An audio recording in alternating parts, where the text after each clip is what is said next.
Welcome to Vancouver Coastal Health's Interprofessional education video for CPR and responder roles in a Code Blue.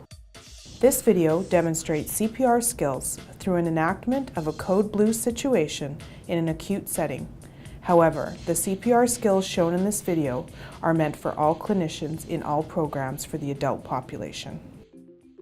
VCH has created this video for all staff members to maintain competencies with the steps of initiating and performing CPR in an emergent situation as needed in any setting.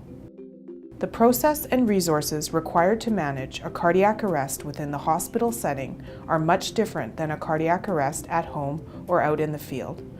Contact your educator or refer to site-specific procedures as needed. For the purposes of this video, we will be referring to the first three responders as first, second, and third responders on the scene. We will be describing their roles along with the details of how to effectively perform cardiopulmonary resuscitation. The main responsibility of the first responder is to call for help, initiate CPR, and provide direction to the other responders. It is integral for the primary nurse to be available to communicate the patient's medical history and status prior to the code, and to keep the team well informed. Communication is critical. The first responder is the person who discovers a patient who appears to be unresponsive. What you do in these first 5 minutes could save this person's life. If you are the first responder, your job is to assess whether the patient will respond. Do this by tapping on the patient and loudly calling their name. If there is no response, ensure the patient is lying on their back and on a flat surface. If they are lying face down, carefully roll them onto their back. If you need to lower the bed, most have a quick-release CPR lever to lower the bed in a hurry, typically located below the mattress at the head of the bed. If safe to do so, open the airway by tilting the head and lifting the chin gently. If there is a suspected spinal injury, then use the jaw thrust method instead. Using 3 fingers, feel for the carotid pulse. If there is no pulse, immediately call for help. Activate the code button if it is close at hand. Do not leave the patient.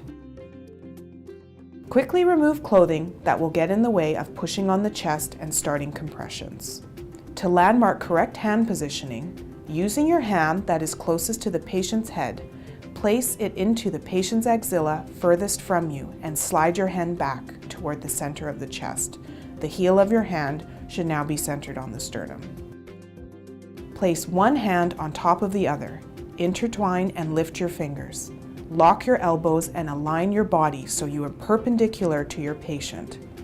Press down with your shoulders approximately 5 centimeters or 2 inches, and then release the pressure on the chest to let it come back to normal position.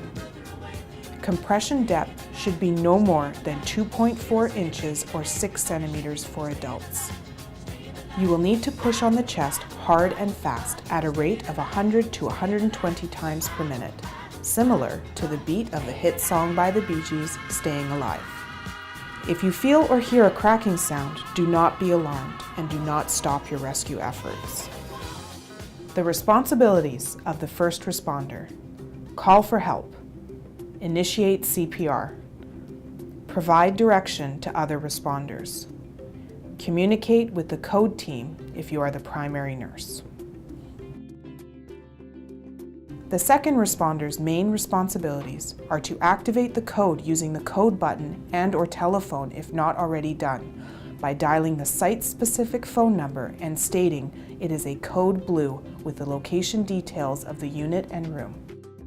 They will bring the BLS, Basic Life Support Cart, including a rest board and bag valve mask to the bedside.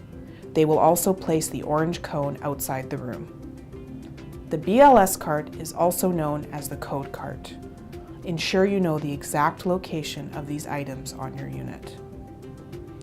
Next, they will place the arrest board under the patient and initiate 2-person CPR. The second responder may need to take over compressions if the first responder is tired. If the patient is on a soft surface, such as a bed, place the arrest board under the patient's back. There is no need for the board if the patient is on the floor or on a hard surface. If the patient is not breathing and there are no foreign bodies found in the mouth, such as food or loose dentures that could be obstructing the airway, tilt the head and lift the chin to keep the airway open. Attach the bag valve mask to the oxygen outlet. Using one hand, position the mask over the nose and mouth. Ensure that the flow of oxygen is on and that you have an adequate seal around the mask. Gently squeeze the bag using the other hand to deliver the ventilation. If the second responder is not able to effectively secure the mask, a third person may be required to assist with ventilations. Best and standard practice is 30 compressions to 2 breaths for 1 or 2 rescuers. If there is an advanced airway, there should be continuous compressions and 1 breath every 6 seconds, 10 breaths per minute. Continue doing 30 compressions to 2 breaths until being officially relieved by a respiratory therapist or code team. The second responder's main responsibilities. Activate the code using the code button and telephone if it has not already been done. Bring the BLS Basic Life Support Cart. Manage the patient's airway by positioning the head and bag valve mask. Place the arrest board under the patient. Initiate 2-person CPR. The third responder will bring the glucometer, chart, MAR, and confirm the patient's identification. The third responder is to quickly assess the physical area and ensure a clear roadway to the patient. They will move or remove any chairs, trays, commodes, and any excess clutter from the room to make way for the Code Blue team. They will ensure that the orange cone has been placed outside the door and check that the arrest board is in place. If available, they will provide a footstool for the person performing CPR.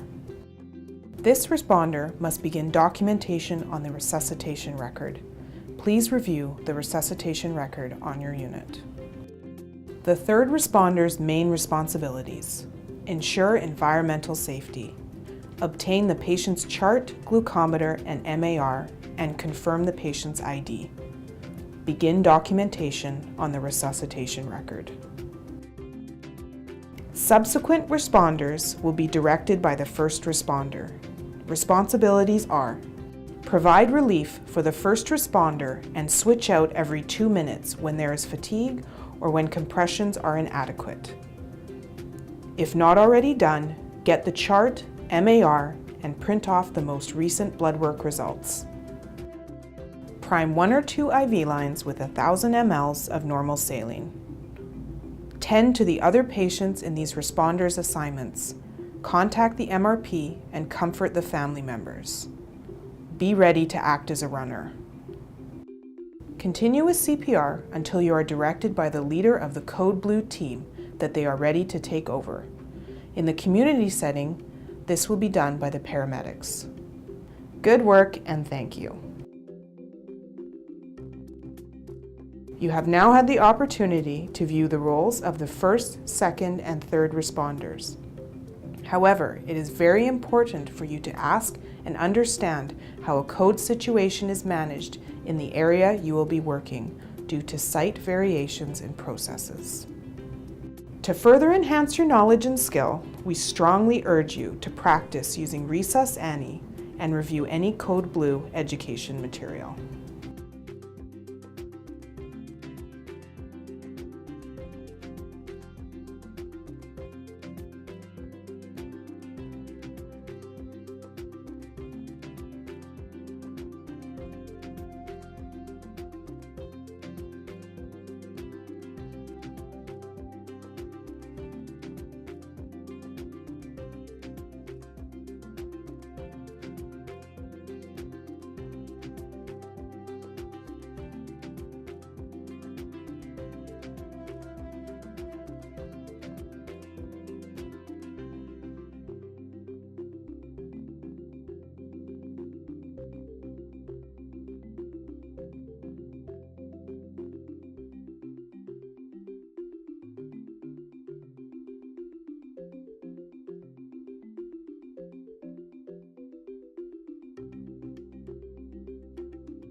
Code Blue I team need some or help. paramedics in the Can you take community, over? and they are ready to take over. Good work, and thank